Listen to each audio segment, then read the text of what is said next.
Last turn पर हमने 8.4 या 9.4 कुछ भी कह लीजिए, old ML Agarwal 9.4, new ML Agarwal 8.4, ये हमने लास्ट टर्न पे शुरू की थी। एक्सरसाइज का नाम था operation on real numbers.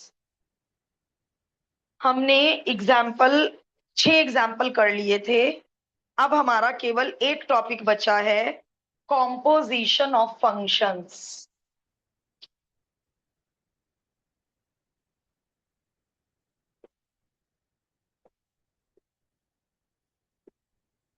Composition of functions, पहले ये लास्ट टॉपिक समझ लीजिए, उसके बाद किसी को कोई डाउट डिस्कस करना होगा, मोस्ट वेलकम।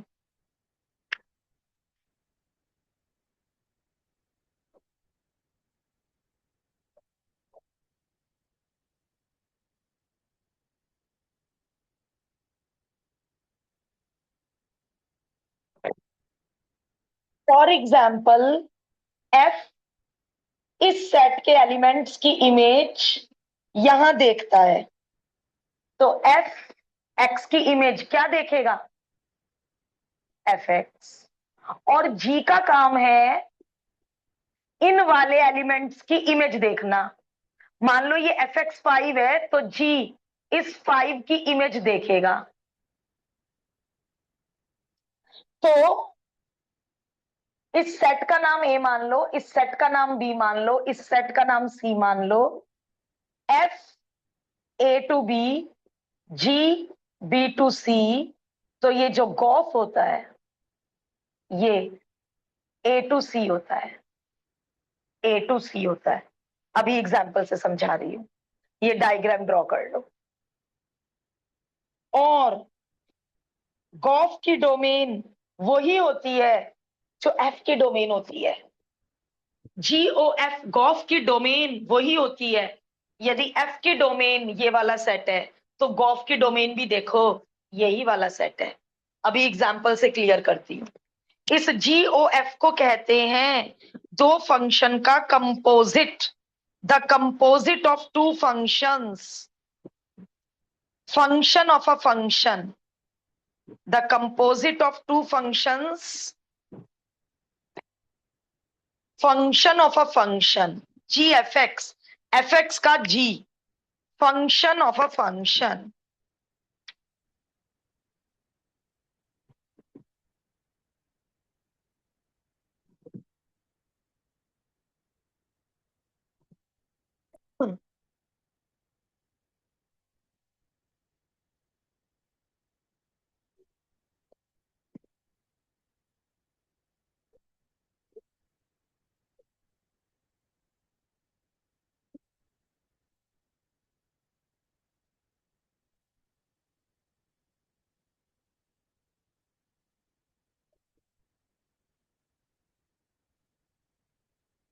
एंड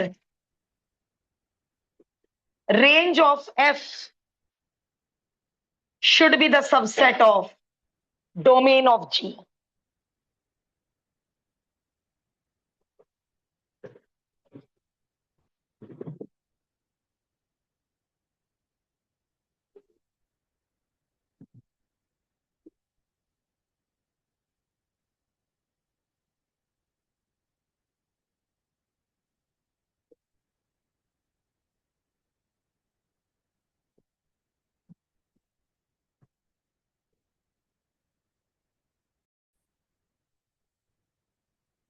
ये सारी बातें गॉफ के बारे में इस एग्जाम्पल से समझ आ जाएंगी, और मन में जो भी डाउट आ रहा है वो सारे डाउट दूर हो जाएंगे। ये एग्जाम्पल पहले आप एमएल अग्रवाल से अलग नोट करो, फिर हम एमएल अग्रवाल के एग्जाम्पल कर लेंगे।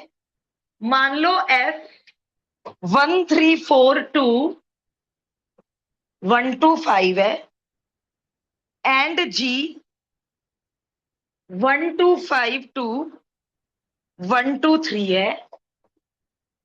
ये एफ की डेफिनेशन है।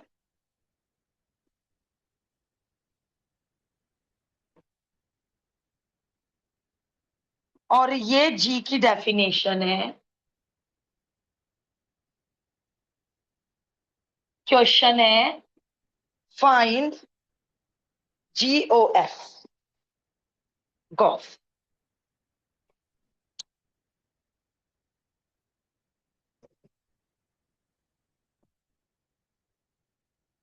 चलो देखो, समझो, पहले समझा दूं, पहले समझ लो। ये एरो डायग्राम के मार्क्स नहीं है। F135 से इसका नाम ए नहीं लिखा इन्होंने, इसका नाम यही है 134। हम कैपिटल ए इसका नाम अपनी तरफ से लिख सकते हैं। यहां से यहां तक F है, ये क्या हुआ? 134 F का डोमेन हुआ। F जिसकी इमेज देखता है वो F का डोमेन। ये वो वाला नहीं है, मान लो ये देते Fx is equal to 2x-3, तब आप कहते हैं डोमेन होल सेट आर। याद करो, जब F डेफिनेशन में होता है तो डोमेन हम दिमाग लगा के निकालते हैं, और जब F ऐसे होता है curly bracket to curly bracket, तो बिना दिमाग लगाए कह देते हैं ये रहा डोमेन। याद आ रहा है? दो तरह के फंक्शन पढ़े हैं। एक फंक्शन तो पेयर फॉर्म में होता है। स्नेहा यहाँ आओ बेटा, चेहरा नहीं दिख रहा आपका, यहाँ स्टूल पे रख ले बेटा।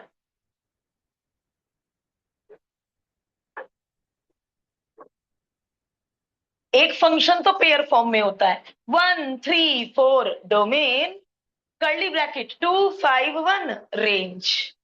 कोई भी हर तरह का बच्चा इसकी डोमेन रेंज बता देता है।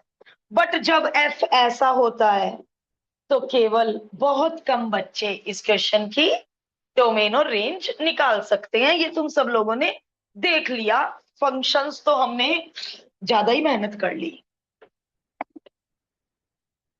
F कहता है 1,2 मेरा पेयर है, तो मतलब 1 का एरो, 1 का एरो 1 पे तो नहीं जा सकता ना। 3,5 मेरा पेयर है, मतलब 4,1 मेरा पेयर है। 1 किसी की इमेज ना होती तो भी चलता, क्योंकि ये तो जबरदस्ती नहीं है, ये सारे रेंज में जाएंगे। हाँ, ये जबरदस्ती है, ये सारे डोमेन में जाएंगे। जी कह रहा है मैं 1 to 5 की इमेज देखूंगा और 1 3 में देखूंगा, और जी कह रहा है एक पेयर तो 1 3 बना दो, एक पेयर 2 3 बना दो। ये तो अलाउड है ना फंक्शन में? क्या अलाउड नहीं है? एक की दो इमेज अलाउड नहीं है। और जी कह रहा है 5 की इमेज 1 बना दो। एरो डायग्राम समझ में आ गया? क्वेश्चन है फाइंड गोफ। अभी हमने क्या पढ़ा? गोफ की डोमेन F की डोमेन होती है, तो गोफ कहां से कहां तक होगा? A to C। गोफ की डोमेन F की डोमेन होती है, तो गोफ किस किस की इमेज देख सकता है? 1 की देख सकता है, 3 की देख सकता है, और 4 की। जिस जिस की इमेज F देख सकता है, केवल उसी उसी की इमेज गॉफ देख सकता है। आ गई होगी ये बात समझ में? ये भी समझ में आ गया होगा A to C क्यों? अब इनकी इमेजेस सीधा C में मिलेंगी जाके। गॉफ 1 3 4 की इमेज देखेगा और आंसर कहां मिलेगा? सीधा C में जाके मिलेगा। इसीलिए गॉफ A to C होता है। मैं इतना डीप क्यों पढ़ा रही हूँ? एजर्शन रीजन में ना पूछ लें कि गॉफ कहां से कहां तक होता है, पता नहीं चलता ना, क्या वो डीप चेकिंग कर लें थॉट की। इसको लिखने का तरीका होता है G(f(x). अब मेरा x कौन है? 1। अब F1 का मतलब होता है F ने 1 की इमेज क्या देखी, तो F1 की जगह 2। G2 का मतलब होता है G ने 2 की इमेज क्या देखी, तो इसका मतलब गॉफ ने 1 की इमेज सीधा C में देखी 3। अब मैं एरो नहीं बना सकती 1 से 3 तक, बहुत गंदा हो जाएगा।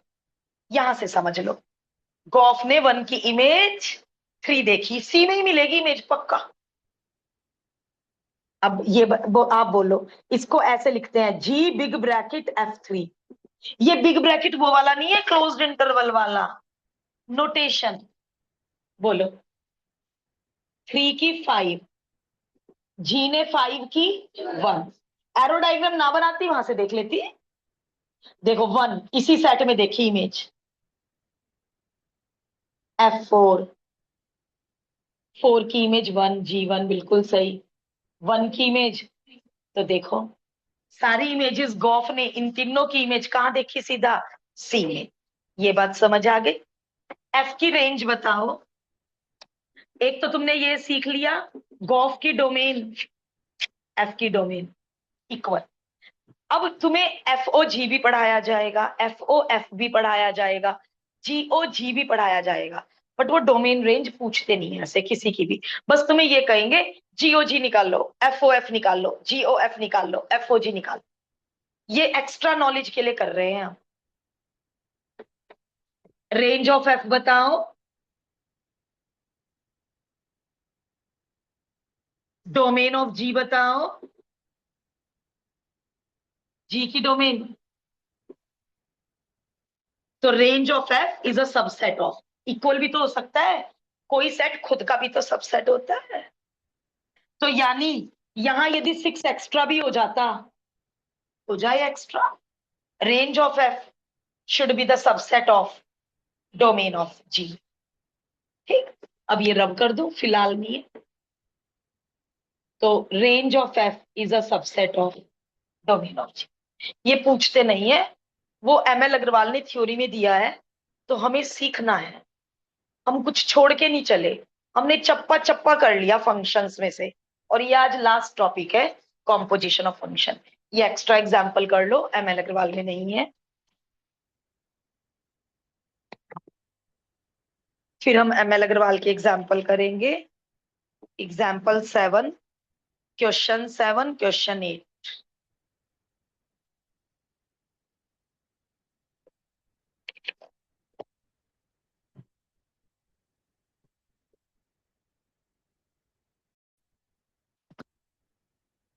क्वेश्चन है फाइंड गॉफ। एफ इस रूप में है, जी इस रूप में है, अलग अलग डेफिनेशन छोड़ोगे गॉफ की। 1 की इमेज 3, 3 की इमेज 1, 4 की इमेज 3। अब हुआ क्वेश्चन पूरा, फाइंड गॉफ। अब हुआ क्वेश्चन पूरा।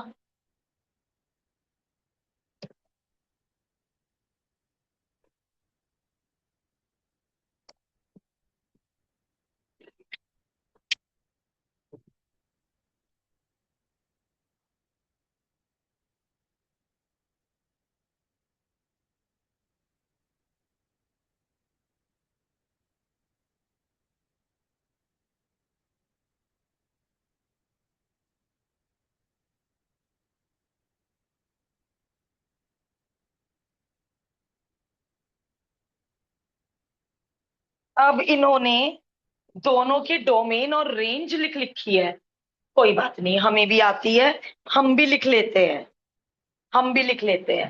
एफ की डोमेन, एक्स को कुछ भी भरो, अपॉन में कुछ नहीं है, अंडर रूट में कुछ नहीं है। जी की डोमेन, अंडर रूट में कुछ नहीं है, अपॉन में कुछ नहीं है। और इसकी रेंज, जी की रेंज, जब मैं एक्स को वाई की टर्म्स में करूंगी, जब मैं जी, जी एक्स को वाई मान लेते हैं ना, जब मैं एक्स को वाई की टर्म्स में करूंगी, डिनोमिनेटर कभी जीरो हो ही नहीं सकता, अंडर रूट भी नहीं है। तो इसकी रेंज होल सेट आर। इसकी रेंज में थोड़ा पंगा है, इसकी रेंज ऐसे निकालेंगे, we know that x square is always positive, दोनों तरफ -2 कर दो, तो वाई का आंसर हमेशा -2 से बड़ा ही बड़ा आएगा। तो एफ की रेंज -2 से बड़े सारे नंबर। फॉग ऑफ आए ना आए, डोमेन रेंज तो आपको आएगा ही आएगा एग्जाम में। तो 8.2 के मुकाबले ये डोमेन रेंज तो बहुत इजी थी। अब पहले एक पार्ट सीख लो बेटे, फिर आप पहले सारे पार्ट आप ट्राई करना। एफ ओ जी सीखो, सुनो, एफ ओ जी सीखो। जी ओ एफ वन को लिखा था g, g big bracket f one. F o g x को क्या लिखूं, एफ बिग ब्रैकेट। ठीक है, ओके। अब यहाँ पे जी एक्स भर दो, क्योंकि यहाँ पर्टिकुलर जीवन नहीं है, यदि यहाँ पे होता जीवन तो मैं यहाँ पे एक्स को 1 भर के 5 आता आंसर। तो मैं यहाँ पे G1 को क्या भरती, 5। बट यार G1 नहीं है, GX है, तो पूरा GX भर दो उठा के। अब ध्यान से देखना, एफ एक्स की इमेज देखता है उसका स्क्वायर -2, F3 की इमेज देखेगा 3 का स्क्वायर -2, F5 की इमेज देखेगा 5 का स्क्वायर -2। तो F इस सर्कल की इमेज क्या देखेगा, सर्कल का स्क्वायर -2। अब यदि ये चीज नहीं आई, एफ ऑफ दिस क्या है, तो अभी एक चैप्टर डिफरेंशिएशन में फर्स्ट प्रिंसिपल में दिक्कत आएगी, यदि ये समझ नहीं आ रहा है कि F2x+3 क्या है। आया अर्णव समझ में? कुछ पूछा भी तो करो, आगे बढ़ जाती मैं पूछता ना ना। बाकी लोगों को आ गया समझ? F2 बताओ अर्णव। हम्म, ऐसे बोलो कि मैम 2² - 2, सॉल्व मैं कर लूंगी, मुझे आता है, मुझे भी आता है। F3 बताओ अर्णव। F5 बताओ। F अर्णव बताओ। और कोई नहीं बोलेगा? अर्णव स्क्वायर -2। F2x+3 बताओ, अर्णव बोलेगा, कोई और नहीं बोलेगा? तो आता तो है, इसके कारण आया होगा समझ। ठीक है, अब A² + B², 3 × 2 = 6, 2 × 12, 4x² + 12x, बस FOGX निकाल दिया। ये आपकी फॉग की डेफिनेशन है, जैसे ये FX की डेफिनेशन है, ये GX की डेफिनेशन है। ये इन्होंने तो कहा फाइंड फॉग, फाइंड फॉग का मतलब है फॉग X की इमेज क्या देखेगा। यदि मुझे कोई कहे फॉग 3 की इमेज क्या देखेगा, तो 4 3² + 12 × 3 + 7। यदि कोई कहे फॉग, अब एग्जामिनर कहे फॉग 5 निकालो, तो मैं यहाँ पे एक्स को 5 भर दूंगी। तो क्वेश्चन में है फाइंड एफओजी, फाइंड एफओजी का मतलब है फॉग एक्स निकालो। ठीक है, चलो करो पार्ट 1, फिर पार्ट 1 को देख देख कर बाकी पार्ट्स ट्राई करो। मैं तो करूंगी ही करूंगी, आई विल तो definitely do.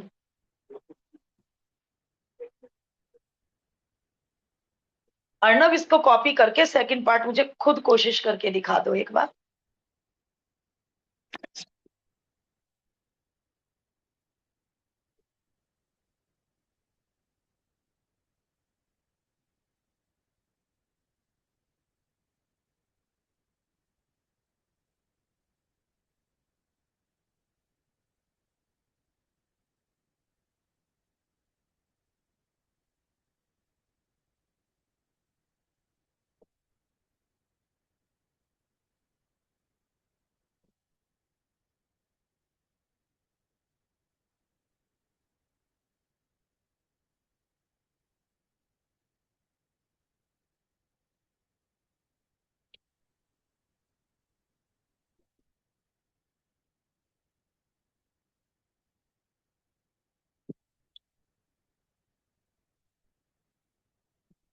Fourth part miss printed है, GOG आएगा, GOG।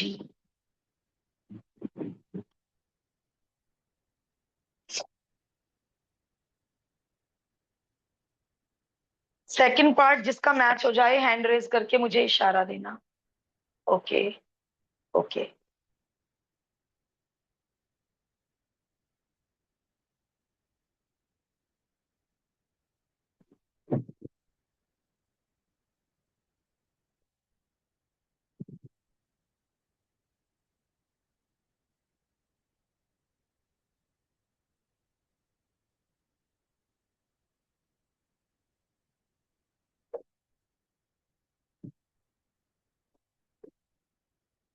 मैच हुआ, ओके।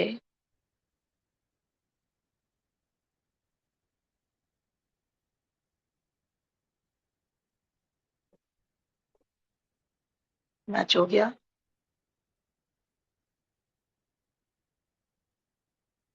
FX की जगह FX की डेफिनेशन भर दी, अर्नब कॉपी में बाद में करियो बेटा। नहीं होगा, कोई डांट नहीं पड़ रही है। एफ एक्स की जगह एफ एक्स की डेफिनेशन भर दी बेटा। अब जी इस सर्कल का क्या करेगा? जी इस एक्स का क्या करता है?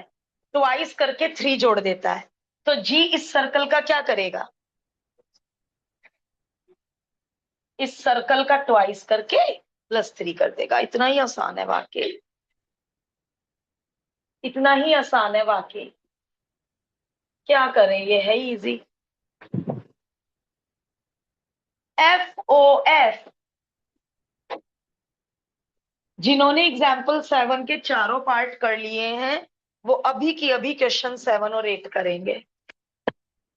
एक्सरसाइज क्वेश्चन 7 और 8, पहले 6 होमवर्क मिले थे, जिन्होंने किए हैं वो डाउट ले लो।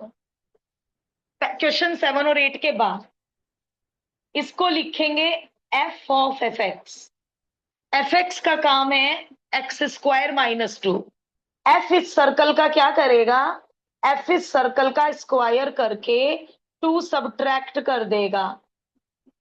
f इस सर्कल का स्क्वायर करके 2 सब्ट्रैक्ट कर देगा। आदित्य, कोई पार्ट समझाऊं?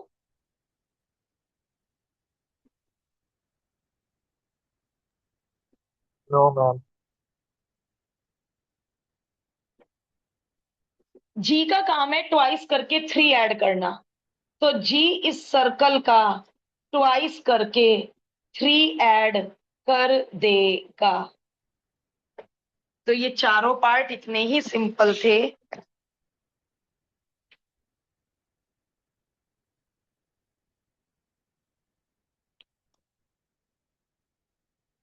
क्वेश्चन नंबर 7 और 8।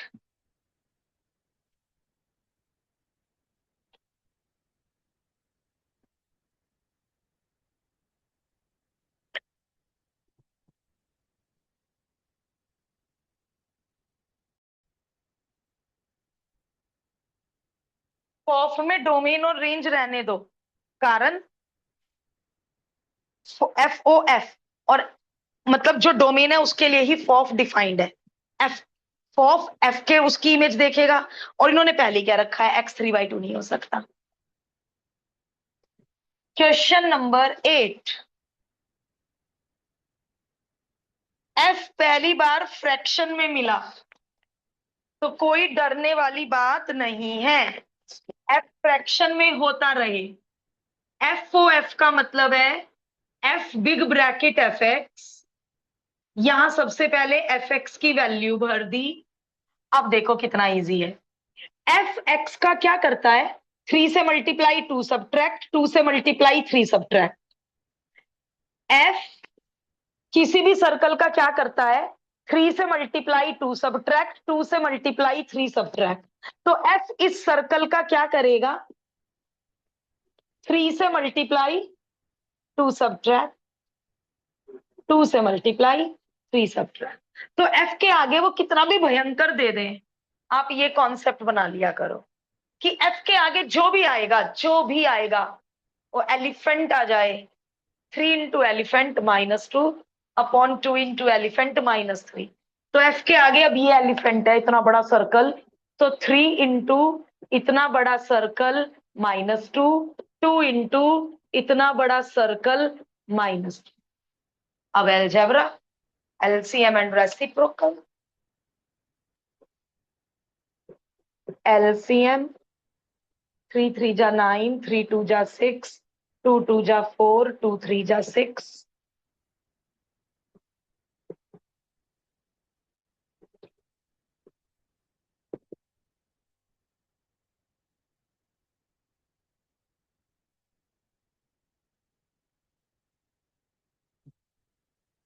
FOF का आंसर X आ गया। ये तो प्रूफ दैट था, तो हो गया प्रूफ, हो गया प्रूफ। हैंस FOF का आंसर X आ चुका है।